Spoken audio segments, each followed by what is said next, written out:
أن جاءه الأعمى.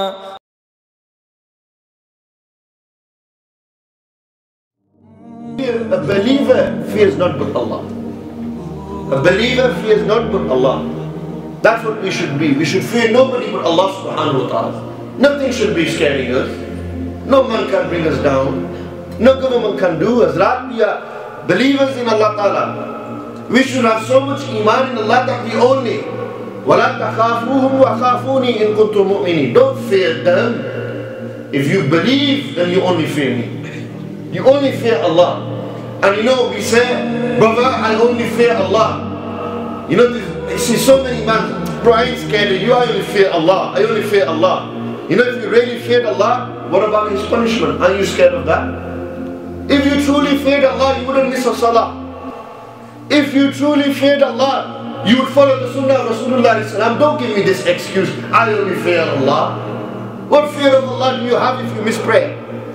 But don't you know Allah said in the Quran, إِنَّ بَطْشَ رَبِّكَ لَشَدِيدٌ. Don't you know that the punishment of Allah is severe? Don't you know Allah Almighty is so severe in His punishment? Where you see His mercy, you should look at His justice as well. You know this excuse our man give us, I only fear Allah. You can't judge me, I only fear. If you truly feared Allah, then you should be worried what Allah will judge you. How will Allah judge you? And if you can sit there and justify to me that you only fear Allah and I can miss salah, you have no fear of Allah Almighty. You are a fool, you are fooling yourself. And shaitan has wrapped you around his little finger. That's what he's done. Shaitan's got you on the wraps. That's what's happened. He's got you because you don't fear Allah. Shaitan has put it in this section for you to tell people, I fear Allah. You don't fear no Allah. You don't fear Allah subhanahu wa ta'ala. A believer fears Allah at all times.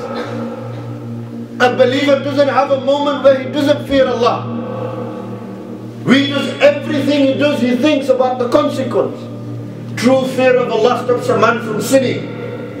True fear from Allah Almighty draws a man closer to his Lord. Fear of Allah, yeah. Friday nights in nightclubs, fear of Allah, where's that fear gone? What happened to that statement, I fear Allah? Think 100 times before you tell someone I fear Allah. Because man can put you in your place. And if you truly fear Him, and you're truly a believer, then I swear by Allah, in a believer's heart, Nabi alayhi salam said, no two fears can enter one believer's heart. No two fears. A believer only fears Allah, or he only fears the dunya. He can't fear two things at one time. And sadly, no matter how much we say, we're scared of this dunya. We're scared of people, what people will say. We want to change something in our lifestyle. We're scared. You grow a beard, maybe you lose a few girls that you talk to. That's why we're scared to do it. You go to a wedding, you don't want to do your wedding in the sunnah way because you're scared, because people will say things to you.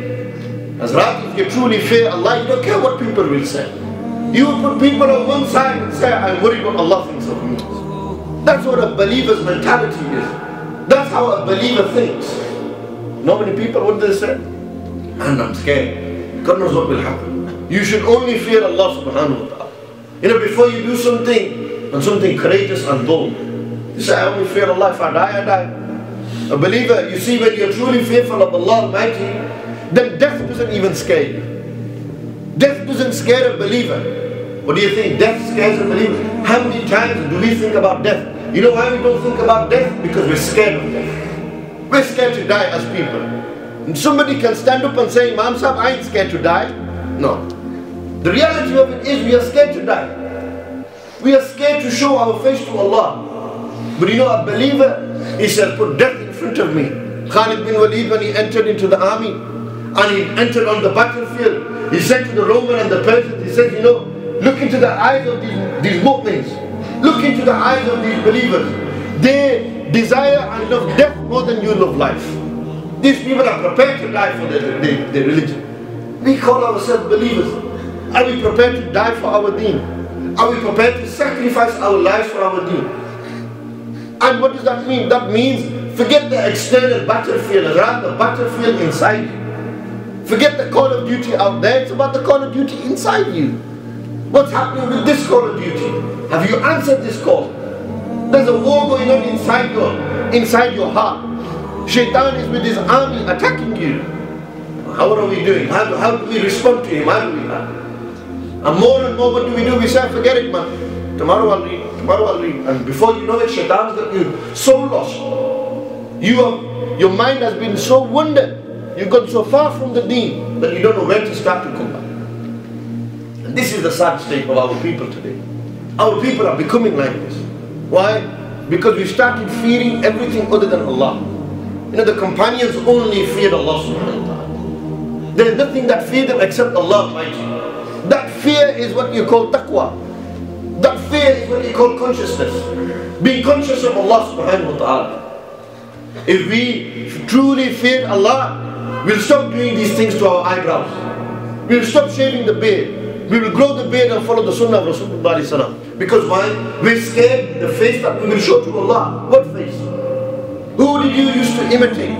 Who were you copying when you were shaving? Tell me. Which sunnah were you denying?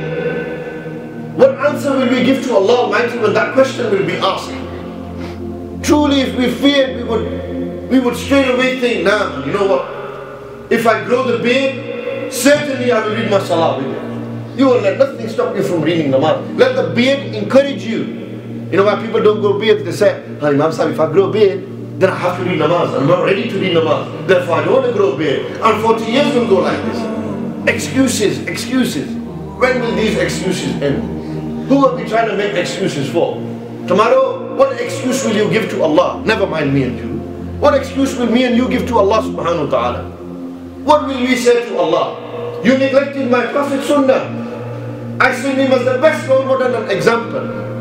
And I'm not just saying this sunnah, this is one sunnah. Hazrat lying, going against the sunnah of Rasulullah to lie. Whether it's our character, whether it's our appearance. Don't just think that Imam Sahib ain't all about. No, it's not all about the beard. Some of the greatest men that came didn't have beards. They were forced not to have beards because of political situations. Like in Egypt, like great men like Dr. Allama Iqbal, these people, they didn't have beard, but they were great men of Allah. I'm not saying it's all about the beard, but you know this beard when it grows, when you see it, no doubt, it's amazing. Then the turban starts to come on. Then slowly his salah starts to get better. And then you know when there's some people you find that have beards, but they are so lost in the dunya. They are the biggest dealers, biggest fraudsters, biggest gangsters, and they've got beards. And you think, subhanallah, this beard doesn't stop you. This beard doesn't stop you. Okay, forget it. Forget the beard. What about the fear of Allah? Doesn't the fear of Allah stop you? وَلَا تَخَافُوهُمْ وَخَافُونِي إِن كُنتُمْ. Don't fear them, fear me. If you truly believe, you will